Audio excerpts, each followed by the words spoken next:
Hello, welcome back to our channel. അപ്പോൾ ഇന്നത്തെ നമ്മുടെ ഒരു സ്പെഷ്യൽ ഈവനിങ് വ്ളോഗാണ് കേട്ടോ.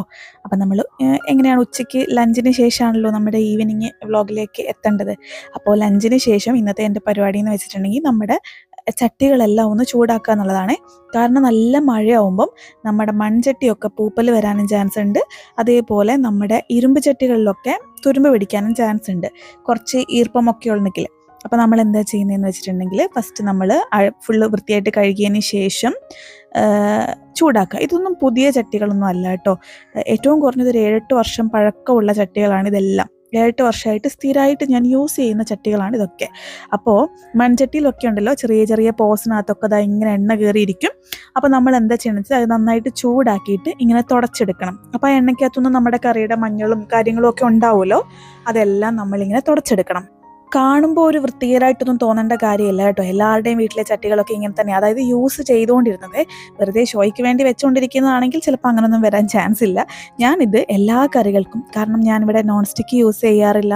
അതെന്താണെന്നറിയാവോ, എനിക്ക് വേറെ വിരോധം ഉണ്ടായിട്ടൊന്നും അല്ല. നോൺ സ്റ്റിക്കൊക്കെ ആണെങ്കിൽ 2 വട്ടം 3 വട്ടം യൂസ് ചെയ്ത് കഴുകുമ്പോഴത്തേക്ക് ഇതൊക്കെ പോവും. ഈ ഏറ്റവും താഴത്തിരിക്കുന്ന വലിയ ചീനച്ചട്ടി നമ്മൾ തലയിലേക്കുള്ള എണ്ണ കാച്ചാൻ വേണ്ടി മേടിച്ചതാണ് കേട്ടോ. ബാക്കിയെല്ലാം കുക്കിങ്ങിന് വേണ്ടി യൂസ് ചെയ്യുന്നതാണ്. പിന്നെ ഞാൻ പൊതുവെ മൺചട്ടികളൊക്കെ മേടിക്കുമ്പോൾ തന്നെ അത്യാവശ്യം നന്നായിട്ട് മയക്കിയാണ് വെച്ചിട്ടാണ് യൂസ് ചെയ്യുന്നത്. ഇങ്ങനെ അഥവാ നമ്മൾ ശ്രദ്ധിച്ചില്ലെങ്കിൽ പോയി പോകാൻ പറ്റുന്ന പാത്രങ്ങളാണ് എനിക്കുള്ളത്. മൺഭരണികളായാലും ഗ്ലാസിൻ്റെ പാത്രങ്ങളായാലും മൺചട്ടികളായാലും ഇരുമ്പിൻ്റെ ചട്ടികളായാലും ഒക്കെ നമുക്ക് ഈസി ടു യൂസ് ആയിട്ടുള്ള നോൺ സ്റ്റിക്കൊന്നും ഞാൻ കൂടുതൽ യൂസ് ചെയ്യാറില്ല. നോൺ സ്റ്റിക്കും സ്റ്റെയിൻലെസ് സ്റ്റീലും ഒന്നും. അപ്പം ചൂടായതിന് ശേഷം അത് തണുത്തതിന് ശേഷം ഇതുപോലെ ഓരോന്നായിട്ട് എണ്ണ പുരട്ടി വെയിലത്ത് വെക്കണം. അത് നമ്മൾക്ക് പിന്നെ സൗകര്യമുള്ളപ്പം എടുത്ത് യൂസ് ചെയ്യുമ്പോൾ നന്നായിട്ട് കഴുകിയിട്ട് യൂസ് ചെയ്താൽ മതി കേട്ടോ. അതിനുശേഷം ഞങ്ങളൊന്ന് പുറത്തോട്ട് പോവാണ്. എൻ്റെ പുരികം കണ്ടോ, എനിക്ക് ഏറ്റവും ഭയങ്കര ഇഷ്ടമാണ് കേട്ടോ നല്ല കട്ടിപ്പിരികമുള്ള കുട്ടികളെ. ഈ ആവശ്യമില്ലാതെ പ്രജിക്കൊക്കെ ഇഷ്ടംപോലെ പിരികം ദൈവം വാരിക്കോരി കൊടുത്തിട്ടുണ്ട്. എൻ്റെ പുരികം കണ്ടോ, ഞാൻ സൂം ചെയ്ത് കാണിച്ചു തരാം. നമ്മളൊന്ന് 5 മിനിറ്റ് ഇരുന്നാൽ നമുക്ക് എണ്ണി എടുക്കാൻ പറ്റും എത്ര രോമം ഉണ്ടെന്ന്. അത്ര രോമേ ഉള്ളൂ.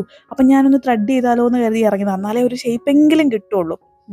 എന്നിട്ട് പക്ഷെ പറ്റിയില്ല കേട്ടോ. ഉച്ചയ്ക്കൊക്കെ ഇറങ്ങിയാൽ എവിടെയാണ് കട തുറക്കേണ്ടത്? അതിനുശേഷം ഉച്ചയല്ല, നമ്മളൊരു വൈകുന്നേരമൊക്കെ ആയപ്പോഴാണ് ഇറങ്ങിയത്. കട തുറന്നിട്ടില്ല, പാർലർ തുറന്നിട്ടില്ല. അങ്ങനെ ഞങ്ങൾ തോപ്പുംപടി മാർക്കറ്റിലേക്ക് വന്നു. കാരണം മീനില്ലാത്തൊരു ജീവിതം പറ്റില്ല ഇവിടെ ആർക്കും. കാരണം ഇന്ന് ഉച്ചയ്ക്കും വൈകിട്ടും ഒക്കെ ചിക്കനാണ്.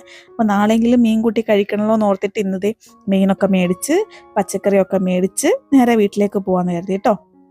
കാരണം ത്രെഡിങ്ങിൻ്റെ പേരിൽ ഇറങ്ങി അത് നടന്നില്ല. അപ്പോൾ നമ്മുടെ ബാക്കി കാര്യങ്ങളെങ്കിലും നടക്കണമല്ലോ. പിന്നെ ഇവിടെ നിന്ന് ഇങ്ങനെ 50 രൂപയുടെ ഒരു സാമ്പാറിൻ്റെ കിറ്റ് കിട്ടും കേട്ടോ. ഈ ഒരു കഷ്ണങ്ങളെല്ലാം വെച്ച് സാമ്പാർ ഇടുവാണെങ്കിൽ എനിക്ക് ഒരാഴ്ച സാമ്പാർ തന്നെയായിരിക്കും. അതുകൊണ്ട് ഇതിനകത്തൊന്ന് കുറച്ച് കഷ്ണങ്ങൾ എടുത്തിട്ടാണ് എപ്പോഴും വെക്കുക. അപ്പം ഞാനൊരു കിറ്റും മേടിക്കും. പിന്നെ അത്യാവശ്യം മെഴുക്കുവരട്ടിക്കും തോരനും ഒക്കെയുള്ള പച്ചക്കറികളെല്ലാം മേടിക്കും. അപ്പോൾ ആങ്കിൾ പുറത്തിങ്ങനെ കൊണ്ട് തന്നു കേട്ടോ. അങ്ങനെ അപ്പോഴത്തേക്ക് പ്രജി ശമ്പവും കൂടെ പോയിട്ട് പാലും അവന് വേണ്ടി ചോക്ലേറ്റും എല്ലാം മേടിച്ചിട്ട് വന്നു. എന്നിട്ട് നേരെ നമ്മൾ ഇന്നാളി പറഞ്ഞ ചായക്കടയില്ലേ, തമിഴ് ഫാമിലി പുതിയതായിട്ട് നടത്തുന്ന അവിടെ വന്ന് മേടിച്ചു കേട്ടോ. എൻ്റെ പ്രശ്നമാണ്, ഞാൻ ഈ ചില്ല് ഗ്ലാസ്സൊക്കെ വൃത്തി ഉണ്ടെങ്കിൽ ആ ചില്ലുകൂട്ടിൽ നിന്ന് മേടിക്കാറുള്ളൂ. ഇപ്പം എനിക്ക് ഫ്രിഡ്ജ് മേടിച്ചോടെ തരുമ്പോൾ എനിക്കത് ഞാൻ അങ്ങനെ ശ്രദ്ധിക്കാറില്ല. പക്ഷെ ഞാൻ പോയി മേടിക്കുമ്പം എനിക്ക് കുറച്ച് വൃത്തിയില്ലെങ്കിൽ ഭയങ്കര പ്രശ്നമാണ്, കഴിക്കാൻ തോന്നില്ല. അതുകൊണ്ടാണ്. അപ്പം 2 പേര് മാത്രമേ ഇവിടെ കഴിക്കുകയുള്ളൂ, ശമ്പു കഴിക്കില്ല. എന്നിട്ടും പ്രജി മേടിച്ചത് കണ്ടിട്ടില്ലേ, കുറേ സാധനങ്ങൾ അങ്ങനെ മേടിക്കും. ഇതാണ് എൻ്റെ വണ്ണത്തിൻ്റെ ഏറ്റവും വലിയ കാരണം. ഇത് കിട്ടിക്കൊണ്ടിരിക്കുന്നിടത്തോളം കാലം എനിക്ക് തടി കുറയ്ക്കാൻ പറ്റില്ല എന്ന് എനിക്ക് ഉറപ്പാണ്. കാരണം മേടിക്കണ്ടെന്ന് പറഞ്ഞാലും പ്രജിക്ക് ഇഷ്ടമുള്ള പോലെ ഇങ്ങനെ അധികം മേടിക്കും. നമുക്ക് സത്യം പറഞ്ഞാൽ ഒരു ചായ കുടിക്കാനായിട്ട് ഒരു പഴംപൊരിയോ എന്തെങ്കിലും 1-2 മതിയല്ലോ. പക്ഷെ പ്രജിനെ പറഞ്ഞു വിട്ടിട്ടുണ്ടെങ്കിൽ ഇതാണ് അവസ്ഥ. ഇത് ചില്ലുകൂട്ടിലെല്ലാം കൂടി ഇങ്ങനെ വർണ്ണശബളമായിരിക്കുന്നത് കാണുമ്പോൾ പ്രജിക്ക് എല്ലാം കൂടെ മേടിക്കാൻ ഒരു ത്വര വരും. ചായക്കടിയുടെ കാര്യത്തിൽ മാത്രമാണ് കേട്ടോ ഇങ്ങനെ ഒരു ത്വരയുള്ളത്. ചായക്കടി അതിനൊരു അഡിക്ഷൻ ഉണ്ട് പ്രജിക്ക്. അപ്പോൾ അങ്ങനെ നമ്മൾ ചായ എല്ലാം കുടിച്ചതിന് ശേഷം മേടിച്ചുകൊണ്ട് വന്ന മീനെല്ലാം ഞാൻ വെട്ടി വെച്ചു കേട്ടോ. അത് കഴിഞ്ഞ് വേഗം പോയി കുളിയെല്ലാം കഴിഞ്ഞിട്ട് നമ്മൾ വിളക്കൊക്കെ കൊളുത്താൻ വേണ്ടിയിട്ട് പോയി. വിളക്ക് വെച്ചതിന് ശേഷം നമ്മൾ ഇങ്ങനെ നാമം ഇരുന്ന് ജപിക്കാത്ത ദിവസങ്ങളിൽ കൂടുതലും ഭക്തിഗാനത്തിൻ്റെ ഇതിങ്ങനെ വെക്കും. അതല്ലെങ്കിൽ നാമം ജപിച്ചതിന് ശേഷം ഭക്തിഗാനം വെക്കും. എന്തായാലും ഭക്തിഗാനം വെക്കും എന്നുള്ളതൊരു ഡെയിലി റൂട്ടീനാണ് കേട്ടോ.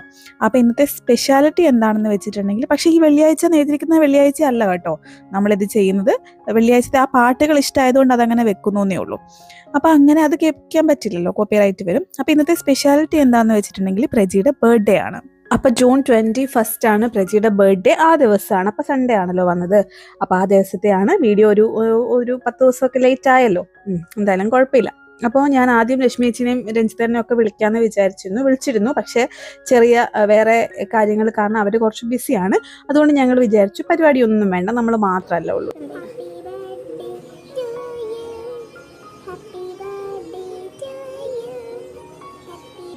അതെന്താണെന്നറിയോ, ഞാൻ നേരത്തെ പറഞ്ഞില്ലേ, നമ്മൾ ഭക്തിഗാനം പുറകിൽ വെച്ചിരിക്കുന്നത് കൊണ്ട് അത് ശമ്പുട്ടൻ ഹാപ്പി ബർത്ത്ഡേ പാടുമ്പോഴും കൂട്ടത്തിൽ അതും കൂടെ കയറി വരുന്നുണ്ട്. അപ്പോൾ അതിൻ്റെ പേരിൽ കോപ്പിറൈറ്റ് അടിക്കണ്ടെന്ന് കരുതി ഞാൻ കുറച്ചൊന്ന് സ്പീഡ് കൂട്ടിയതാണ് ശമ്പുട്ടൻ്റെ സൗണ്ട്. അങ്ങനെ പിച്ച് അതേപോലെ ഇട്ടിട്ടുണ്ടെങ്കിൽ പിന്നെ ആ ഒരു മ്യൂസിക്കിന് കോപ്പിറൈറ്റ് വരുമല്ലോ, അതുകൊണ്ട് ചെയ്തില്ല. അപ്പം ഞങ്ങൾ രണ്ടുപേരും കൂടെ അങ്ങോട്ടും ഇങ്ങോട്ടും കേക്കൊക്കെ കൊടുത്തു, കുറച്ച് ഫോട്ടോസും കാര്യങ്ങളൊക്കെ സിമ്പിളായിട്ട് എടുത്തു.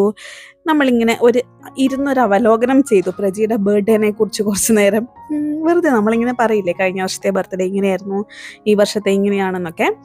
ഈ ബർത്ത്ഡേയുടെ കാര്യം പറയുമ്പോഴുണ്ടല്ലോ, ഞാനൊന്ന് പറഞ്ഞോട്ടെ.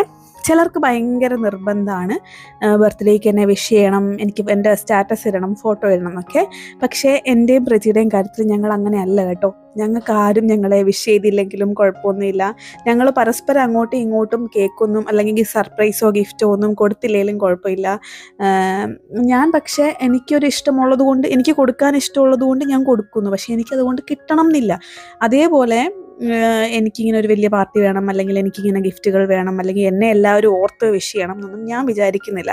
കാരണം ഞാൻ പറയട്ടെ, ഈ ഒരു ലോകത്തിൽ ഇപ്പം നമ്മുടെ ബർത്ത്ഡേ ഓർത്തിരിക്കാൻ സത്യം പറഞ്ഞാൽ പേരൻസിന് പോലും പറ്റിയെന്ന് വരില്ല. അപ്പം അതുകൊണ്ട് എല്ലാവരും വളരും തോറും ആ ഒരു ചിട്ടകളൊക്കെ മാറ്റി മാറ്റി വരികയാണല്ലോ. എന്തായാലും എനിക്ക് അങ്ങനെയൊന്നുമില്ല, ഞങ്ങൾക്ക് അങ്ങനെയൊന്നുമില്ല. ഞങ്ങൾ പരസ്പരം അങ്ങോട്ടും ഇങ്ങോട്ടും വിഷ് ചെയ്തും ഷെയർ ചെയ്തും ഒക്കെ അങ്ങനെ പോകുന്നു. അപ്പം ഞങ്ങൾ രണ്ടുപേരും ഒരേ സ്ഥലത്ത് ജീവിക്കുന്നതുകൊണ്ട് എനിക്ക് സ്റ്റാറ്റസ് ഇട്ട് വിഷ് ചെയ്യേണ്ട കാര്യമില്ലല്ലോ, നേരിട്ട് അങ്ങോട്ട് പറഞ്ഞാൽ മതിയല്ലോ.